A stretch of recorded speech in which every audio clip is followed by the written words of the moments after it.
লাখগুরু Mahendra Shastri YouTube চ্যানেলে আপনাদের সবাইকে স্বাগত। লাখগুরু মহেন্দ্র শাস্ত্রী চ্যানেলটিও সাবস্ক্রাইব করবেন, লাখগুরু মহেন্দ্র শাস্ত্রী 2 দুটো চ্যানেল সাবস্ক্রাইব করবেন। আজকে কথা বলো বজ্রযোগ নিয়ে।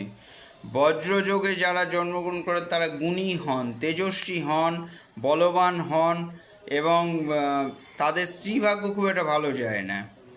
অশ্রিক যোগে যারা জন্মগ্রহণ করেন তারা অত্যন্ত লোভী হন, স্বার্থপর হন, পরের টাকা হাতিয়ে নিতে খুব ভালো পারে তারা।